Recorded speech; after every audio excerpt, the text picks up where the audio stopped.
is a broken heart. There's days I wonder if you'll still be faithful. Hold me together when I fall apart.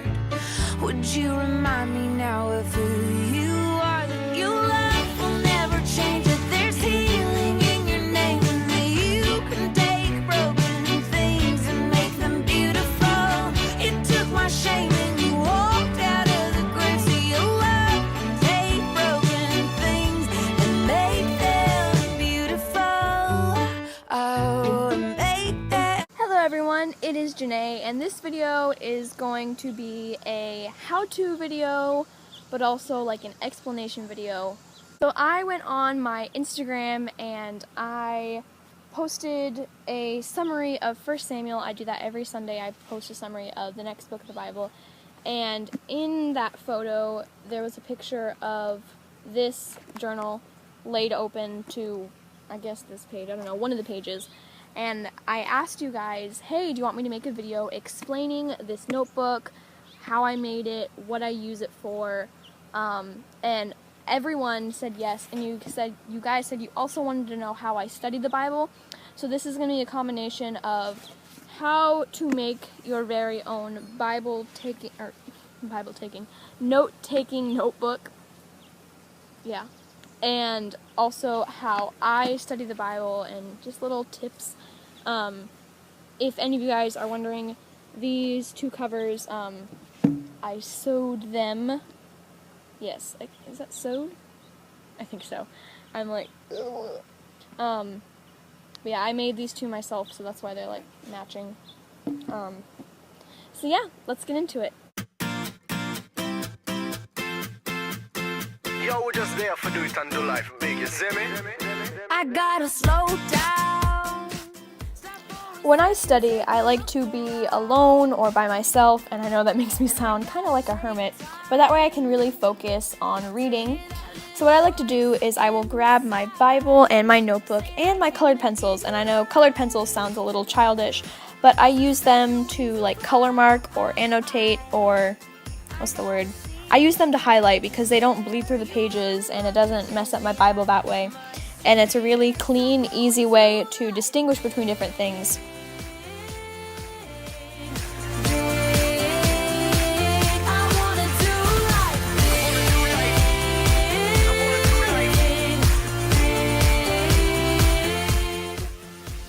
If you guys couldn't already tell, I am the master of fake coloring. I obviously did not color this. I really need to work on that. Once I have finished reading, whether a chapter or a few chapters together, then I will grab my notebook and turn to the section where I'm currently taking notes. For me right now, this is in 2 Samuel. So then I go there and then I grab my handy dandy mechanical pencil. And from there, I will just write little summaries or do whatever I need to do to remember what happened in that chapter.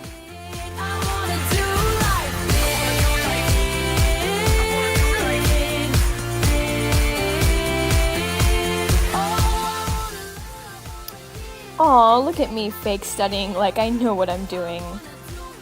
Yeah, I promise when I do read the Bible and write notes, I actually do read it and take good notes.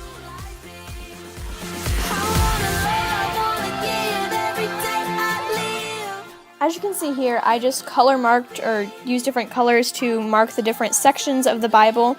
And I also marked the different books of the Bible up top for easy access. In my notes, I like to do charts and little drawings and diagrams and whatever I can use to help me remember. Here's another really big chart from Leviticus. And here's just a little drawing in 1 Samuel. I do whatever little quirky things I need to do to help me remember, and it really does help. Here's an example in my Bible of the highlighters. I use different colors of the rainbow to mark the days of creation, 1 through 7. Now let's make this notebook. The supplies that you will need include a plain black notebook or any notebook. I got this one at Walmart for $9.99.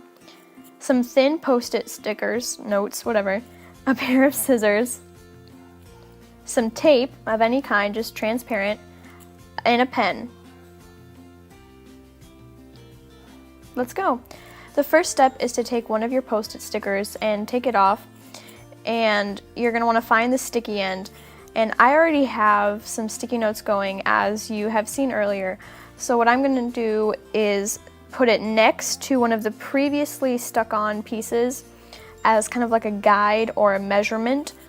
And then once I find out how long it needs to be, I am just going to take my scissors and I'm going to cut it to match that length.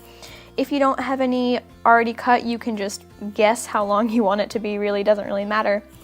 Then you're going to want to take your pen and write on the sticky note whatever you want it to be.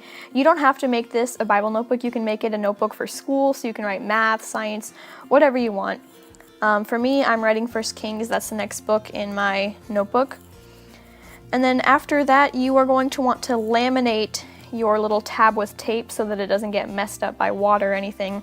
So to do that, you're going to first take a strip of tape that's about as long as the width of your sticky note, and you're going to want to stick it on halfway so that there's a little bit of sticky hanging over the edge, and you're just going to want to fold that over so that it creases the top. If you have any extra, you can of course cut it off with your scissors.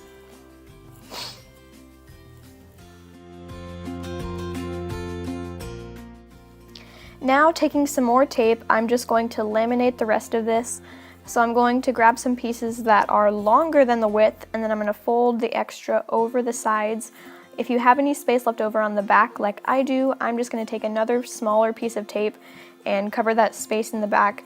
This is just, like I said, to protect the tab so that it doesn't get ruined or messed up or folded weird. And then you're going to want to take one final piece of tape that has some extra on the sides and place it on the bottom. This is what we're going to use to attach it to the notebook. Then you're going to take your notebook and find the spot where you want to attach it. For me, that's going to be next to and behind the 2 Samuel tab, right there. I'm trying to go in a straight line, doing it as best as I can. So I'm going to take my sticky note, and since I already have some, I want to make sure that I get them all as straight as I can. So I'm going to line it up next to the other tab, and then I'm going to hold it in place and shut the book on it.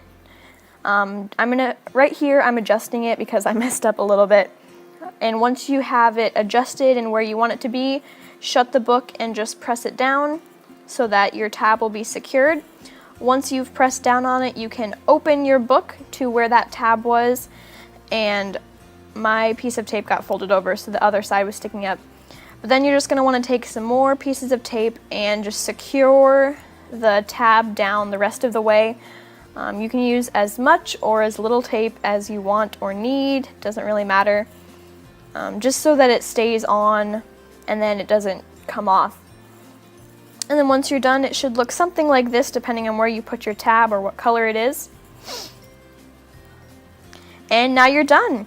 Now you can use your notebook to take notes or do whatever you want. I hope you guys enjoyed this video. If you did, please be sure to give it a big thumbs up. If you have any other questions on my notebook or my note-taking strategies or how I study or anything else, be sure to ask them down below in the comment section and I will reply to them as soon as I can. So, the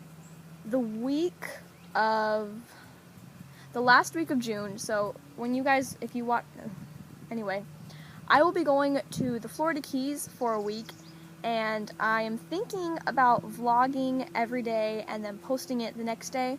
So there would be 6 or 7 videos from the Keys, like day 1, day 2, day 3. Most of it will probably be going to the beach, but I hear we're going to Key West and like kind of a SeaWorld type park. So if you would like to see me do some vlogs, then leave a comment saying yes down below. I guess that's about it. Please be sure to subscribe to this channel if you haven't already. I will try to post at least once a week. I don't know. I'm still coming up with video suggestions. So yeah, if you did like this video, once again, please be sure to give it a big thumbs up. Leave a comment down below if you have any other questions. And if you want to see me do vlogging for a week, I think it'll be really fun. I will see you guys in my next video Love you guys. Bye.